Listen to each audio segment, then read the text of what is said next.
In a dimly lit library, Lisa approached Damien with a furrowed brow, holding a worn copy of the Old Testament.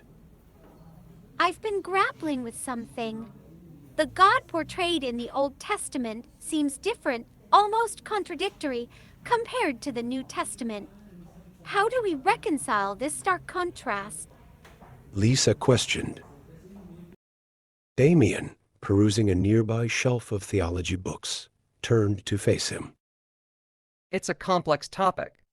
Some scholars argue that the God of the Old Testament, often perceived as vengeful and wrathful, is the same God revealed in the New Testament through love and compassion. It's about understanding the evolving nature of God's relationship with humanity.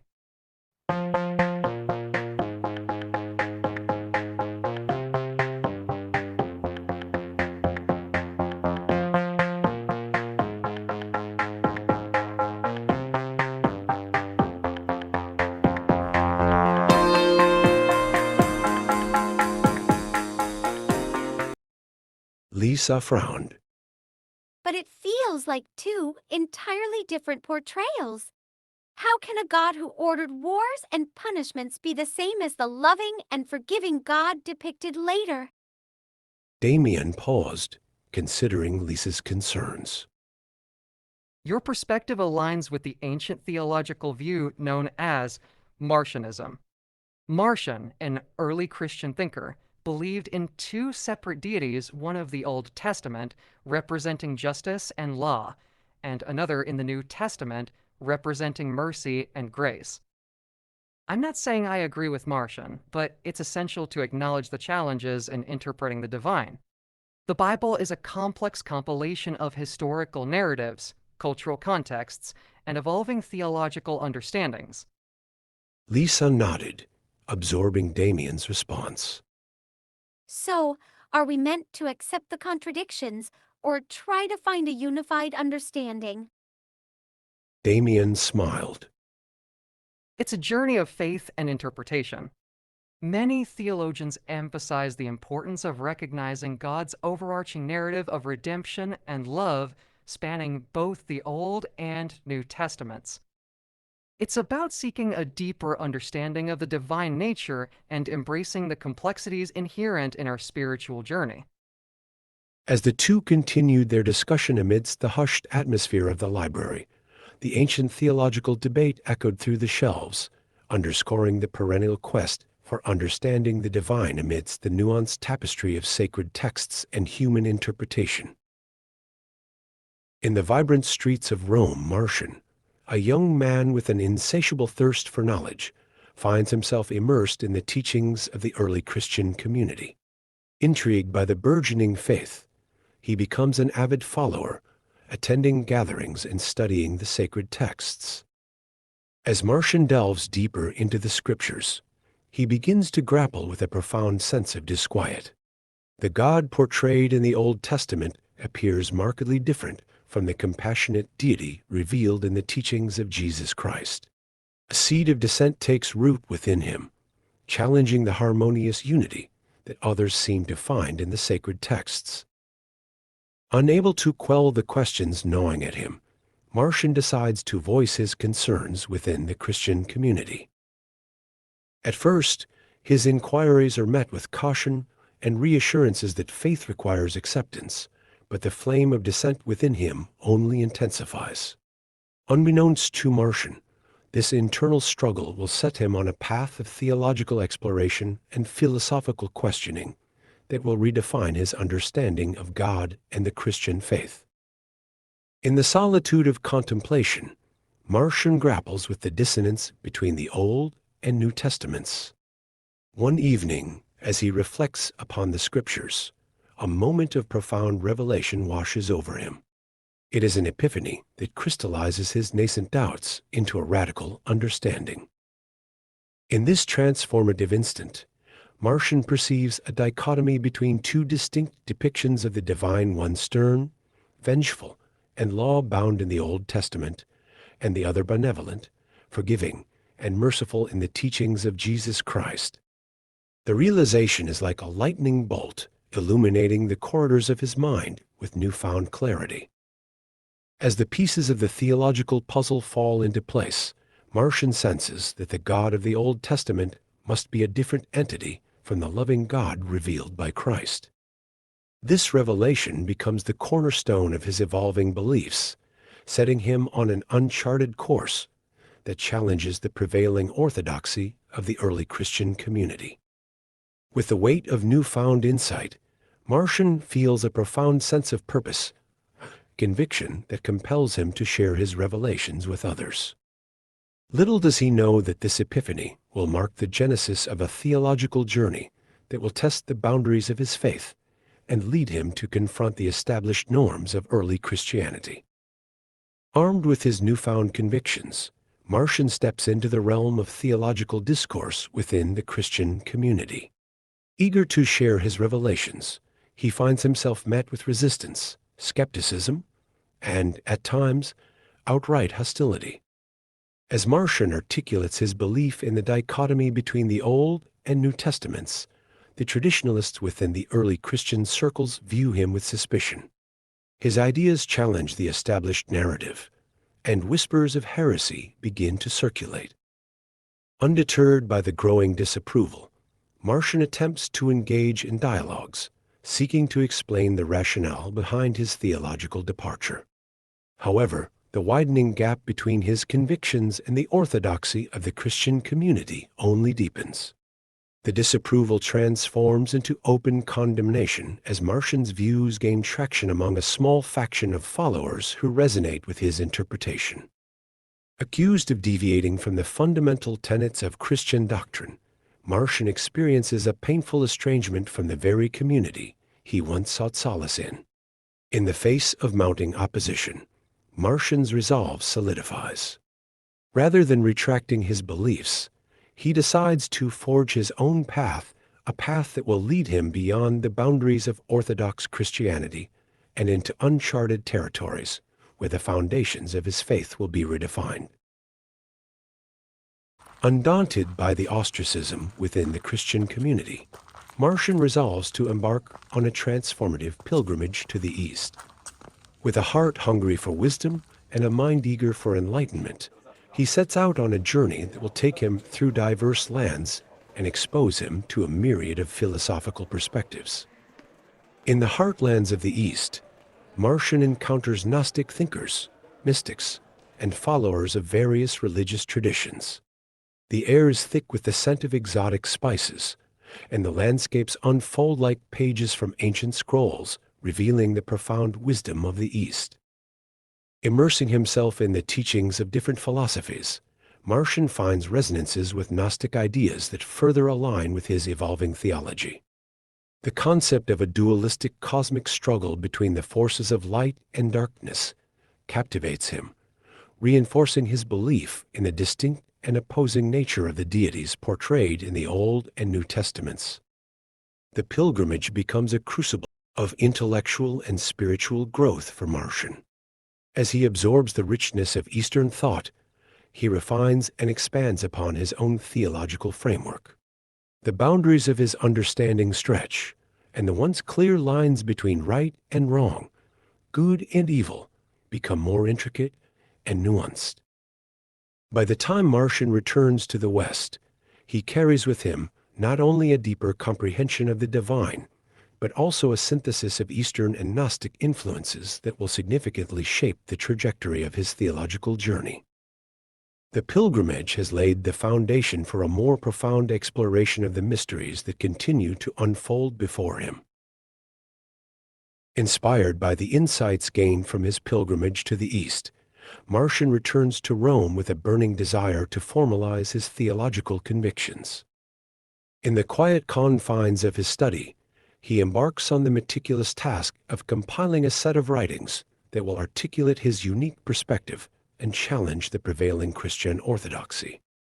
This compilation, known as the Antitheses, becomes the magnum opus of Marcion's theological endeavors. In it, he systematically contrasts passages from the Old Testament with corresponding verses from the New Testament, highlighting what he perceives as irreconcilable differences in the nature and character of the divine. With a scholar's precision and a visionary's zeal, Marcion crafts a narrative that accentuates the conflict between law and grace, judgment and mercy. The antitheses present a compelling argument for the separation of the Old and New Testaments, asserting that they represent the revelation of two distinct deities, one of justice and another of love. As Marcion completes the compilation, he senses the weight of the theological challenge he is presenting to the Christian community.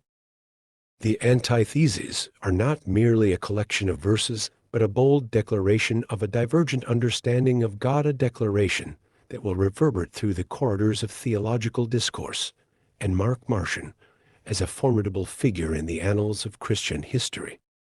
Armed with the antitheses and fortified by the insights gained from his pilgrimage, Marcion takes the bold step of establishing a community that aligns with his distinct theological vision. The Marcionite community emerges as a refuge for those who resonate with his teachings, offering an alternative space for worship and theological exploration. Word of Marcion's compelling narrative spreads, drawing like-minded individuals who seek a clearer understanding of the divine. The Marcionite community becomes a haven for those who share Marcion's conviction in the dichotomy between the Old and New Testaments. In this close-knit community, Marcion's teachings take root, and a distinctive liturgy and set of rituals evolve to reflect the theological nuances unique to Marcionism. The emphasis on the benevolent God revealed in Jesus Christ becomes the focal point of worship, creating a spiritual environment that diverges markedly from the mainstream Christian practices. As the Marcionite community grows, so does the scrutiny from the established Christian authorities. The existence of this alternative sect challenges the very foundations of Orthodox Christianity, leading to heightened tensions between the adherents of Marcion's teachings and the broader Christian community. Yet, within the walls of the Marcionite gatherings, there is a sense of unity and purpose. Marcion's followers find solace in their shared beliefs, creating a spiritual haven that stands as a testament to the enduring impact of one man's theological descent. The Marcionite community becomes a living embodiment of the transformative power of ideas, navigating the complexities of faith and forging its own unique path in the tapestry of Christian history. As the Marcionite community thrives, the echoes of dissent become increasingly audible within the halls of established Christian authority. Marcion's divergence from orthodox doctrine and the growing influence of his teachings provoke a sense of unease among the ecclesiastical leaders. Councils are convened, and debates ensue as the mainstream Christian community grapples with the challenge posed by Marcionism. Ecclesiastical condemnation is swift and resolute, as Marcion's beliefs are declared heretical and incompatible with the foundational tenets of the Christian faith. The condemnations are not merely theological. They carry significant consequences for Marcion and his followers. Excommunications are pronounced, marking a definitive rupture between the Marcionite community and the broader Christian fold. Marcion, once a member of the very community he sought to reform, now finds himself cast out as a heretic. The ecclesiastical condemnation intensifies the animosity between Marcion and the Orthodox Christian authorities. Accusations of distorting sacred scriptures and undermining the unity of the faith amplify, creating an environment of theological warfare where words become weapons in the struggle for doctrinal dominance. As the clouds of condemnation gather, Marcion and his followers face the daunting challenge of navigating a hostile theological landscape. The journey of dissent becomes increasingly perilous, and the Marcionite community must grapple with the repercussions of being labeled heretics in the eyes of the Christian establishment. The air is heavy with tension as the ecclesiastical authorities make their final decree. Marcion, once a hopeful seeker within the Christian community, now stands at the precipice of excommunication. The weight of theological dissent and divergence from orthodoxy has reached its zenith. In a solemn ceremony, the pronouncement of excommunication echoes through the sacred halls. Marcion, flanked by his loyal followers, receives the verdict with a mix of stoicism and defiance. The bonds that once tied him to the mainstream Christian community are severed, marking a definitive break that resonates through the corridors of religious history. As the news spreads, the Marcionite community grapples with the implications of their leader's excommunication. The air is charged with a sense of isolation, but within the walls of their gatherings, the conviction to stand by Marcion's teachings only strengthens. Excommunication, however, is a double-edged sword. While it severs Marcion from the Christian community, it also crystallizes his status as a theological renegade and amplifies the allure of his dissenting ideas. The Marcionites, now branded as heretics, wear the label with a mixture of resilience and defiance, finding solidarity in their shared beliefs. For Marcion, the excommunication is a paradoxical liberation. Free from the constraints of orthodoxy, he can now fully chart the course of his theological vision without compromise. The journey of dissent, marked by conflict and confrontation, enters a new phase as Marcion and his followers navigate the uncharted waters of being theological outliers. As Marcion faces the consequences of excommunication, he does so with a steely resolve, knowing that the path ahead is fraught with challenges, but also paved with the potential to reshape the narrative of Christian thought. The journey of dissent has taken a decisive turn, and the excommunicated Marcion stands on the threshold of a theological frontier. Exiled from the orthodox Christian community, Marcion retreats to the solitude of scholarly pursuits. Armed with conviction and a desire to articulate his beliefs, he immerses himself in prolific theological writings that will become the legacy of his dissent. In the quiet chambers of his study, Marcion meticulously pens treatises defending his distinctive interpretation of Christianity. His writings become a formidable defense against ecclesiastical condemnation, presenting reasoned arguments for the separation of the Old and New Testaments and the existence of two distinct deities. The theological writings serve not only as a response to his excommunication, but also as a beacon for future generations of thinkers.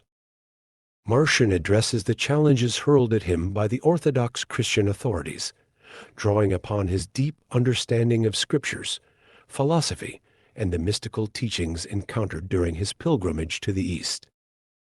The complexity and depth of Marcion's theological writings captivate his followers and intrigue even those who vehemently oppose his ideas. The treatises become a hallmark of Marcionism, offering a systematic framework for understanding the divine that challenges the prevailing norms of Christian doctrine. As word spreads of Marcion's intellectual endeavors, the theological landscape becomes a battleground of ideas. The writings serve as a rallying point for the Marcionite community, providing them with a robust theological foundation that bolsters their identity as dissenters in the Christian narrative. The journey of dissent, once marked by excommunication, finds a new expression in the written word. Marcion's theological writings become a testament to the enduring power of ideas and the indomitable spirit of one man who dared to challenge the theological status quo. As the ink dries on Marcion's theological treatises, the legacy of Marcionism takes root, extending its tendrils across the tapestry of Christian history. The intellectual fervor and dissenting spirit of Marcion cast a long shadow, influencing theological discourse for centuries to come. The Marcionite community, though marginalized and labeled as heretical, persists in its devotion to the teachings of Marcion. Beyond the confines of ecclesiastical censure, pockets of Marcionites continue to gather, keeping alive the flame of theological dissent. Marcion's ideas, encapsulated in the antitheses and other writings, become touchstones for future generations of thinkers. Elements of his theology resonate with later movements, contributing to the ongoing debates about the nature of God, the relationship between the Old and New Testaments, and the intricacies of divine justice and mercy. In the annals of Christian history, Marcionism is both a footnote and a profound undercurrent. Despite the condemnation, Marcion's legacy endures as a symbol of the audacity to question, to challenge, and to forge a distinct path in the pursuit of theological truth. Later, theologians grapple with Marcion's ideas, either to refute them vehemently or to extract elements that align with their own perspectives. The echoes of Marcionism reverberate in the works of thinkers who, knowingly or unknowingly, engage with the theological questions he dared to pose. The legacy of Marcionism is not confined to the pages of history. It lives on in the enduring tension between orthodoxy and dissent, reminding future generations that the quest for understanding the divine is an ever-evolving journey, where the voices of dissenters can be as influential as the chorus of the orthodox. Marcion, once excommunicated, leaves a lasting imprint on the theological landscape, a testament to the enduring power of ideas that challenge, provoke, and inspire. Centuries pass, and the winds of intellectual curiosity blow through the corridors of history. The once condemned ideas of Marcion find themselves subject to a process of rediscovery and reevaluation. In the quiet recesses of monastic libraries and academic institutions, scholars unearth the writings of Marcion. Dust-covered manuscripts once deemed heretical now become artifacts of historical and theological significance. The intellectual climate undergoes a transformation, allowing for a more nuanced exploration of ideas that were once relegated to the periphery. As the writings of Marcion emerge from obscurity, a cadre of scholars endeavors to peel back the layers of ecclesiastical bias and critically examine the theological contributions of this erstwhile dissenter. Questions that were once dismissed resurface. What motivated Marcion to challenge the established narrative? Were his ideas merely heretical, or did they contain kernels of profound insight? The process of rediscovery and reevaluation prompts a more comprehensive understanding of Marcion's theological framework. Scholars grapple with the complexities of his dualistic perspective, the separation of deities, and his distinctive interpretation of the scriptures. Some see him as a tragic figure, while others view him as a pioneer who dared to question the theological status quo. The reevaluation of Marcion's legacy sparks renewed debates within academic circles and theological seminaries. Scholars engage in dialogues that transcend the boundaries of religious affiliation, recognizing the historical and intellectual significance of Marcion's dissent. In this chapter of rediscovery and reevaluation, the journey of Marcion takes an unexpected turn. The dissenter, once relegated to the margins, becomes the focal point of scholarly discussions that seek to unravel the complexities of his ideas and their enduring impact on the ever-evolving tapestry of Christian thought. In the corridors of theological discourse, Marcion's ideas experience a renaissance. Scholars, theologians, and thinkers, free from the constraints of ecclesiastical censure, engage with his writings. The once heretical notions are now examined through a lens of academic curiosity, and the questions he raised find resonance in an era that values intellectual exploration. Elements of Marcion's theology, long relegated to the shadows, are brought into the light. The dichotomy between the Old and New Testaments, the separation of deities, and the probing inquiries into the nature of God are no longer dismissed outright. Instead, they become subjects of contemplation, discussion, and even integration into broader theological frameworks. The influence of Marcion extends beyond academic circles. Theologians seeking a deeper understanding of the complexities inherent in their faith grapple with the questions he posed. Churches engage in conversations that acknowledge the nuances of divine justice, mercy, and the interplay between the Old and New Covenants. The Marcionite community, though transformed over the centuries, still exists in pockets around the world. No longer condemned, Its members contribute to interfaith dialogues, enriching the broader conversation on spirituality and theological diversity. Marcion's influence is seen not as a mere historical footnote, but as an integral part of the ongoing narrative of Christian theology. The dissenter, once marginalized, stands as a symbol of the enduring power of ideas, challenging the faithful to continually engage with the complexities of their beliefs and inspiring a theological landscape that evolves with each passing era.